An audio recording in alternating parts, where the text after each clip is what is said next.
पंच परमेष्ठी भगवान की जय हो। समय सार जी महान ग्रंथादिराज का सर्व विशुद्ध ज्ञानाधिकार चल रहा है। अब तक पिछली कक्षाओं में हमने आत्मा का जो स्वरूप है, चेतन का जो गुण है, स्वभाव है ज्ञान, उससे भिन्न अन्य समस्त पर द्रव्य हैं, पर वस्तुएं हैं, चाहे वे स्पर्श रस गंध वर्ण हो, चाहे वे मन हो, शब्द हो, शास्त्र हो, अथवा और जितने भी धर्म द्रव्य, अधर्म द्रव्य, आकाश द्रव्य, ये सब आत्मा से भिन्न हैं, आत्मा से अलग हैं। क्यों है भिन्न? क्योंकि आत्मा का जो गुण है ज्ञान, वह ज्ञान ही आत्मा का गुण है। अन्य पर द्रव्यों में वह ज्ञान गुण नहीं पाया जाता है। इस कारण से वे एक समान, एक जैसे कैसे हो सकते हैं? ये बात हमने पिछली कक्षा में अच्छी तरह से समझ ली थी। इसलिए आत्मा का जो ज्ञायक स्वभाव है, ज्ञान गुण है, यह अव्याप्ति और अतिव्याप्ति इन दोनों दोषों से रहित है। इसके बाद में आज की इस कक्षा में हम चर्चा करेंगे, वह जो आत्मा है वह अमूर्तिक कहा गया है। जब अमूर्तिक कहा गया है तो फिर वह आहार आदि को ग्रहण कैसे कर सकता है? क्योंकि आहार आदि तो सब मूर्तिक है और अमूर्तिक आत्मा मूर्तिक को न ग्रहण करता है न छोड़ता है। आइए इस संबंध में जो 3 गाथाएं आचार्य भगवान ने कही है उन्हें हम पढ़ते हैं। अत्ताजस अमुत्तो, अत्ताजस अमुत्तो, णहुसो आहार गोहवदि एवं, रहुसो आहार गोहवदि एवं, आहारो खलु मुत्तो, आहारो खलु मुत्तो, जम्हासो पुग्गलमोदु। जम्मासो पुग्गलमोदु। बोलिए, अत्ताजस अमुत्तो, णहुसो आहार गोहवदि एवं, आहारो खलु मुत्तो, जम्हासो पुग्गलमोदु। अत्ताजस अमुत्तो, णहुसो आहार गोहवदि एवं, आहारो खलु मुत्तो, जम्हासो पुग्गलमोदु। अर्थ देखें, अत्ता जस अमुत्तो। अत्ता अर्थात आत्मा, जस अर्थात जिसके मत में, अमुत्तो अर्थात अमूर्त है, मतलब अमूर्तिक है। अब तक पिछली कक्षाओं में हमने 15 गाथाओं में जो आत्मा के अमूर्तिक स्वरूप को समझा। आचार्य भगवान ने एक एक गाथा में समझाया आत्मा का जो स्वभाव है, चेतन आत्मा का, वह चेतन स्वभाव है, ज्ञान स्वभाव है।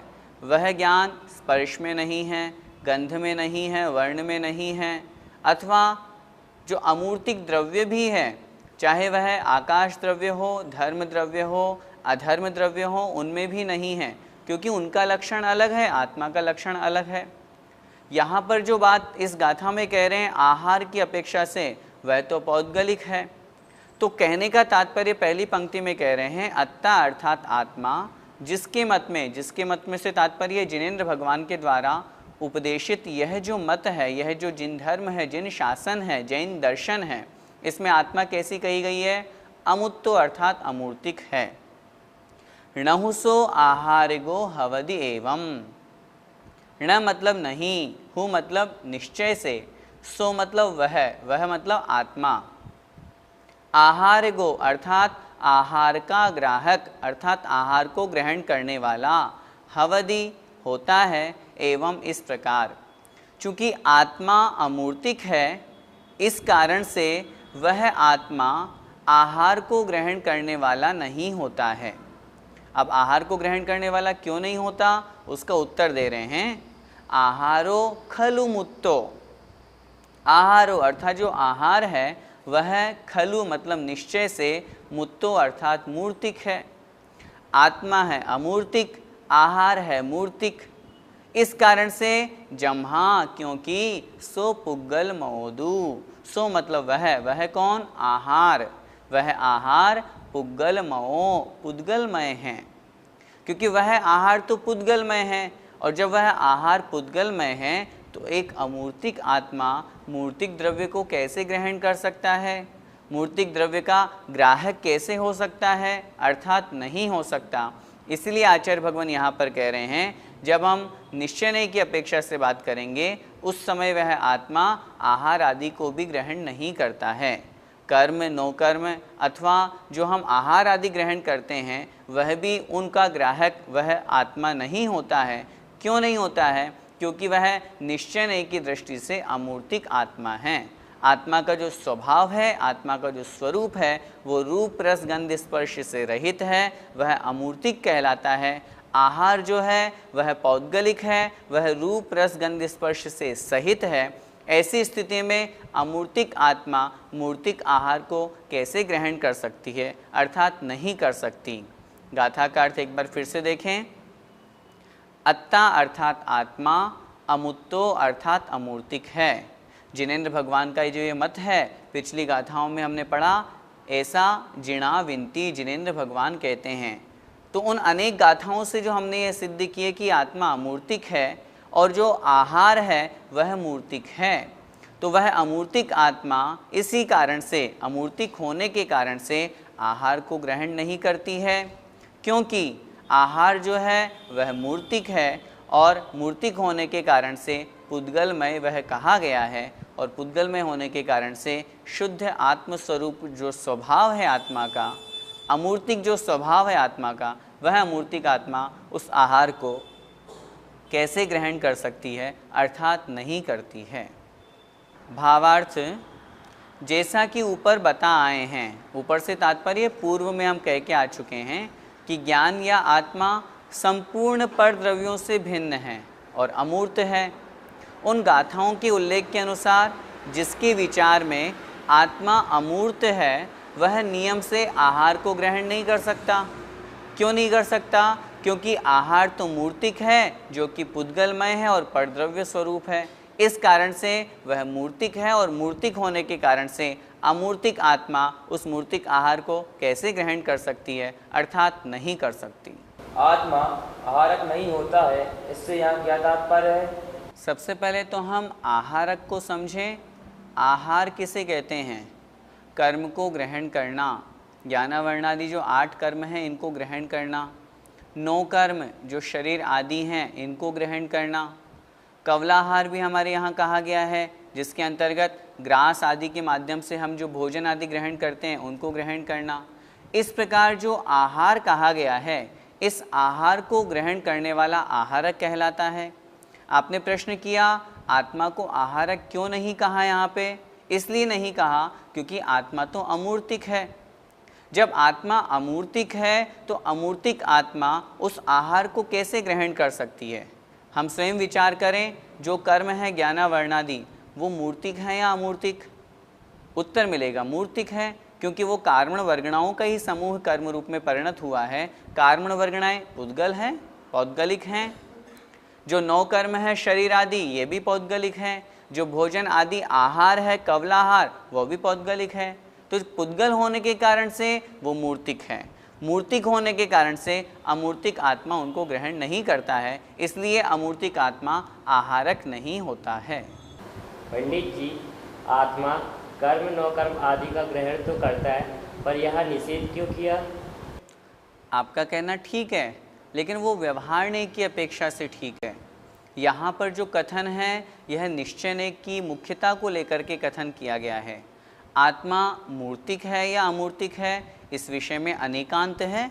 व्यवहारने की बात करेंगे तो आत्मा मूर्तिक है, निश्चय की बात करेंगे तो आत्मा अमूर्तिक है। यहाँ पर किसकी अपेक्षा से कथन है? हम अध्यात्म शास्त्र पढ़ रहे हैं, विशेष रूप से कथन निश्चय की प्रधानता को लेकर के किया गया है। इसीलिए जो पंक्ति आचार्य भगवान नेमिचंद स्वामी महाराज ने द्रव्य संग्रह जी में लिखी, वर्ण रस पंचगंधा 2 फासा 8 णिच्छया जीवे णो संति अमुत्ति तदो व्यवहारा मुत्ति बंधा दो। वर्ण रस गंध स्पर्श आदि जब आत्मा में नहीं होते हैं, इस कारण से वह आत्मा कैसा है? अमुत्ति तदो, अमूर्तिक है। और व्यवहारा मुत्ति बंधा दो, व्यवहारने की अपेक्षा से, चूंकि उस वो कर्म नवकर्म को ग्रहण करता है इसलिए उसको मूर्तिक कहा। यहाँ पर जो आत्मा को अमूर्तिक कहा जा रहा है उसका कारण है क्योंकि आत्मा वर्ण रस आदि को ग्रहण नहीं करता है। निश्चय की अपेक्षा से कथन है ना, व्यवहारने की अपेक्षा से होता है तो हम कह देते हैं आत्मा कर्मों को ग्रहण करता है, लेकिन यहाँ निश्चय की प्रधानता को लेकर के कथन किया जा रहा है, इसलिए आत्मा का स्वभाव ज्ञान दर्शन है, ज्ञायक स्वभाव है। ऐसे उस परम आत्म स्वरूप को जो प्राप्त कर चुके हैं, ऐसे वे शुद्धोपयोगी मुनि महाराज उन समस्त परद्रव्यों को किसी को भी ग्रहण नहीं करते हैं, इसीलिए यहाँ पर आत्मा के अमूर्तिक स्वभाव की सिद्धि की गई है। गाथा का पद्यानुवाद देखें। आत्मा अमूर्त वह मूर्त कभी नहीं है, आहार ग्राहक अतः बनता नहीं है। आहार मूर्त जड़ पुद्गल धर्म वाला, पीते मुनीश कहते शिव शर्म प्याला। पद्यानुवाद में 2-3 शब्द हैं जिनका अर्थ हम समझें। मूर्त, मूर्त का मतलब मूर्तिक, रूपिक, जो रूपवान होता है जिसे हम रूपी कहते हैं, रूप रस गंध स्पर्श से सहित। तो वही कहा आत्मा अमूर्तिक है, वह कभी मूर्तिक नहीं है, इसलिए वह आहार जो मूर्तिक कहा गया है उसका ग्राहक नहीं है, ग्रहण करने वाला नहीं है। जो आहार है वह तो मूर्तिक है, जड़ है, पुद्गल धर्म वाला है, पौद्गलिक है। तो ऐसे उस आहार से रहित होकर के जो मुनीश है वो ऐसा कहते हैं। और शिव शर्म प्याला, मोक्ष रूपी, शिव का मतलब मोक्ष, शर्म का मतलब सुख, मोक्ष रूपी सुख का वो प्याले का पान करते हैं, अर्थात निज आत्म स्वरूप का आनंद का रसामृत करते हैं। ऐसा यहाँ पर हमें समझना चाहिए। अब वह जो आत्मा है वह उस पुद्गलमय द्रव्य को, आहार को न ग्रहण करता है न छोड़ता है। देखते हैं अगली गाथा। न विसक्कदिगे तुम जे, न मुञ्चदे चेव जं परं दव्वम्,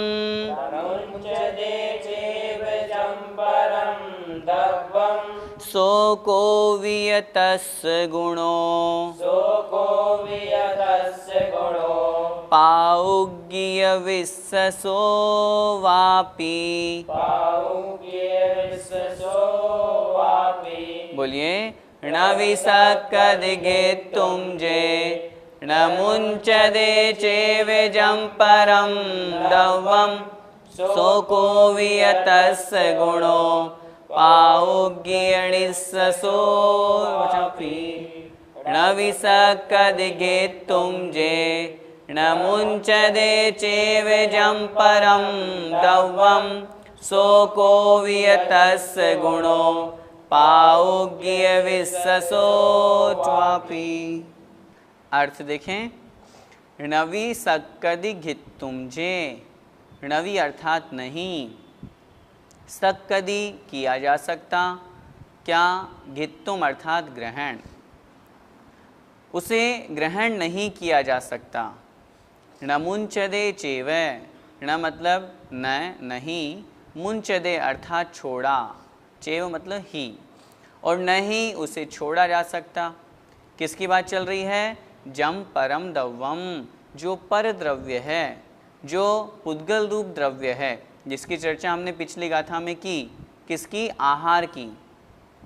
चाहे वह कर्माहार, नो कर्माहार अथवा कवलाहार, तेजाहार, किसी भी आहार की बात हो, हमने पिछली गाथा में वह समझा था, वह पौद्गलिक है, वह पुद्गलमय है, वह मूर्तिक है।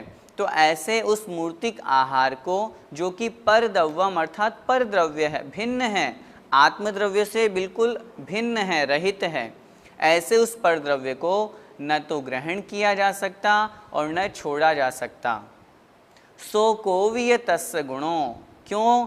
सो मतलब वह, कोवि मतलब कोई, तस्य मतलब उसका, उसका किसका? आत्मा का। गुणों मतलब गुण ही होता है। ये आत्मा का एक गुण ही है कि वो परद्रव्य को न ग्रहण करता है न छोड़ता है। हम इस विषय में कोई आर्ग्यू करें, कोई लॉजिक लगाएं कि नहीं भैया क्यों नहीं होता, आप हमें कारण बताओ, तो उत्तर यही मिलेगा, भैया ये आत्मा का स्वभाव है, आत्मा का कोई ये विशेष गुण ही है कि वह परद्रव्य को न तो ग्रहण करता है और न छोड़ता है।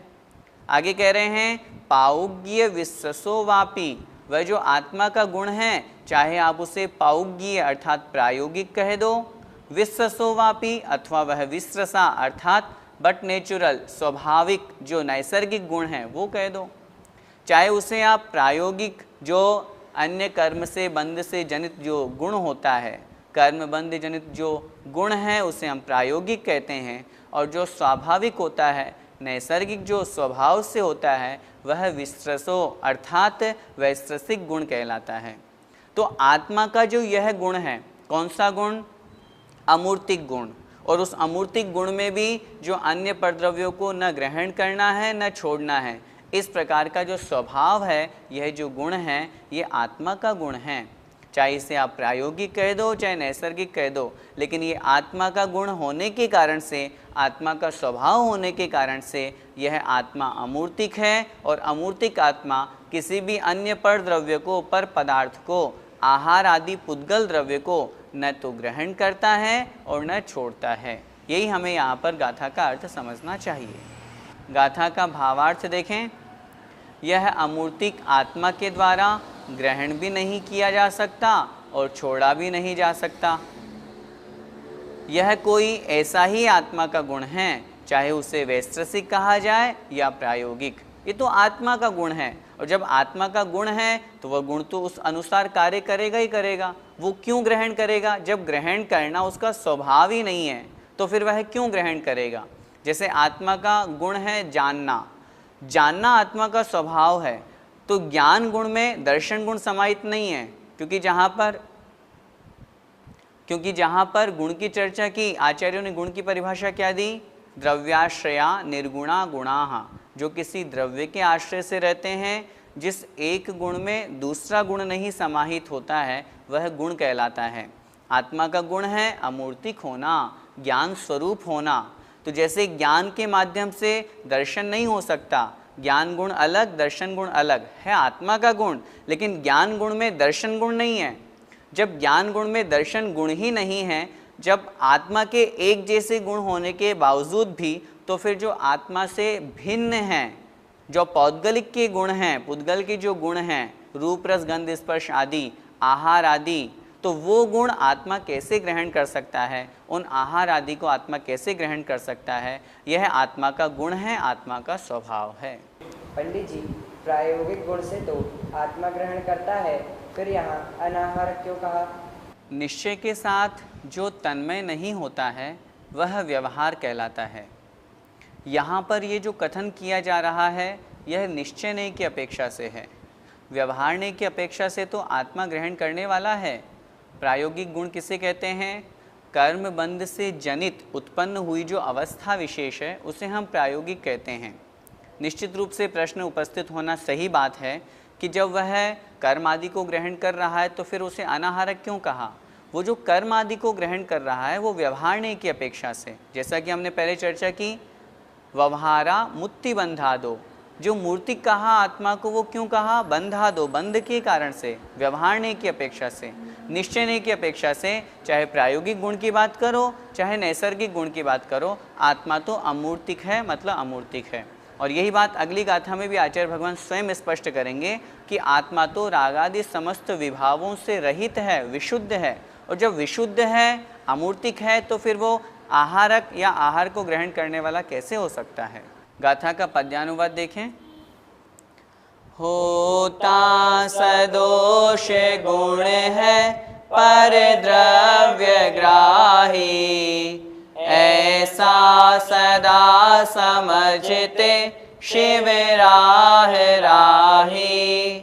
निर्दोष आत्मगुण निश्चय से किसी को, परित्यागता न गहता निजी को। वह जो गुण है, कैसा गुण? जो सदोष है, दोष से सहित है, वह तो दूसरे पदार्थों को, अन्य द्रव्यों को ग्रहण कर लेता है, लेकिन आत्मा तो दोष से रहित है, निर्दोष है। ऐसा वह आत्मा का गुण न अन्य किसी पुद्गल द्रव्य के गुण को न ग्रहण करता है न छोड़ता है, सिर्फ गहता निजी को, निज अपने आत्म स्वरूप को ही ग्रहण करता है, क्योंकि आत्मा का स्वभाव विशुद्ध है। वही बात अगली गाथा में कह रहे हैं। तम हा दुजो विशुद्धो, चेदासोणेव गृह्णदे किंची,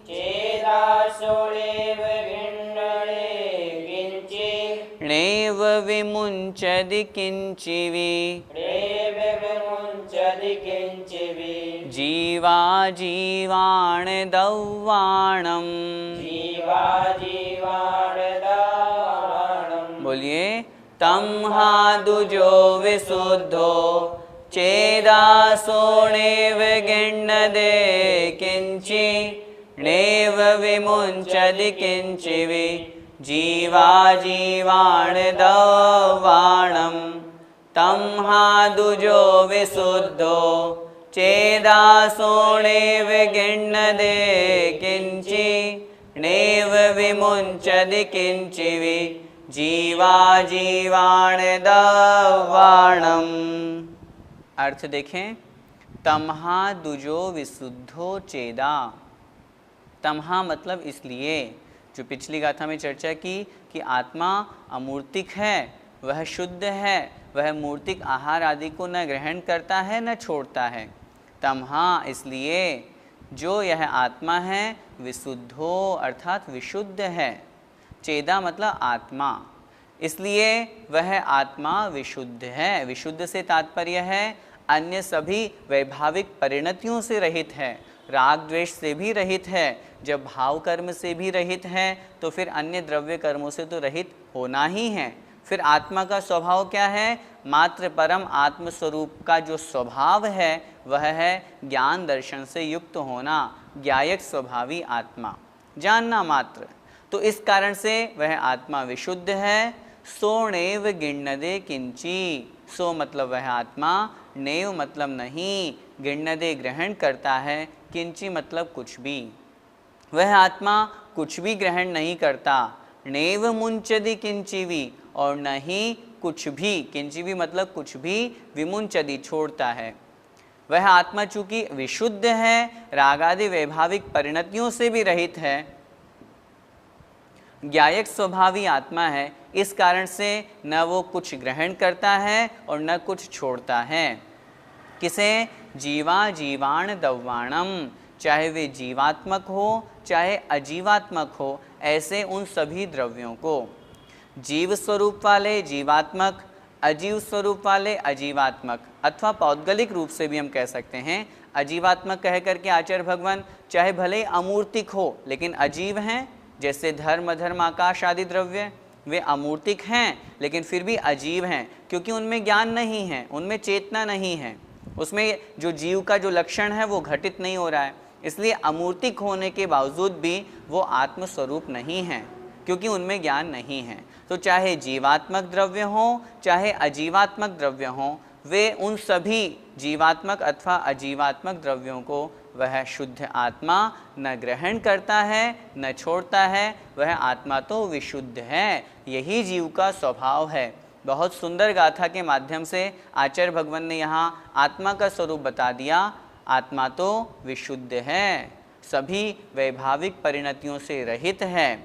वह चाहे जीवात्मक चाहे अजीवात्मक किसी भी प्रकार के द्रव्य को न ग्रहण करता है और न छोड़ता है। गाथा का भावार्थ, यह उस आत्मा का अटल गुण है जो वह विशुद्ध आत्मा है। यह जीव और अजीव जो पर द्रव्य हैं उनमें से किसी को न तो कभी ग्रहण करता है और न कभी किसी को छोड़ता है। पद्यानुवाद देखें। ना तो चराचर सजाति विजातियों को, जो छोड़ती न गहती पर वस्तुओं को। आदर्श सी विमल निर्मल चेतना है, पूजो उसे विनश्यति चिर वेदना है।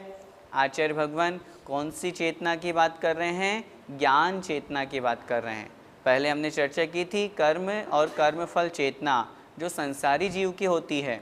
इसीलिए इन चारों पंक्तियों में चराचर, चाहे वो सजाति जीव सहित अथवा विजाति रहित हो, ऐसे उन सभी वस्तुओं को वह ज्ञान चेतना अर्थात आत्मा का ज्ञान गुण न छोड़ता है न ग्रहण करता है, बल्कि वह तो आदर्श निर्मल विमल दर्पण के समान चेतना जो है ज्ञान चेतना, आचार्य भगवान कह रहे हैं उस ज्ञान चेतना को मैं पूजता हूँ। उससे मेरी जो चिर वेदना है, संसार की जो बहुत लंबे समय के दुख हैं, वह संसार की वेदना समाप्त होती है।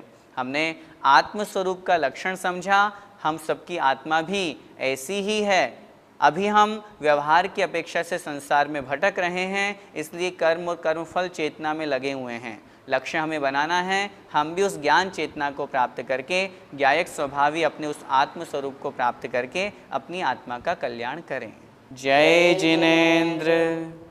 इस कार्यक्रम के पुण्यार्जक हैं मानक चंद, कमला देवी, राकेश कुमार नीतू, ऋषभ सौम्या एवं Ayushi Musharraf, B123 Sethi colony Jaipur, Premchand Vijay Lakshmi Ajmera Jaipur, Ashok Rajlakshmi Pandya Jaipur, Sunil Renu Kasliwal New Delhi. Shri Parasnath re rolling mills limited, Durgapur 1, Bardhaman Paschim Bangal. Amita Jain wife of Anil Kumar Jain, Sangeeta Jain wife of Vipin Kumar Jain, Kalpana wife of Anil Pannalal ji Dahale, Shweta wife of Swapnil Anil Dahale, Pranila wife of Neeraj Subhash ji Palsapure, Tanish Shreya Kshitij, Peshwe plot Yavatmal Maharashtra, Sunil Kantilal Jain, Sushma Sunil Jain, Sujit Sunil Jain, 1 Shanti apartment, plot number 184 N5, Savarkar Nagar, Aurangabad Maharashtra.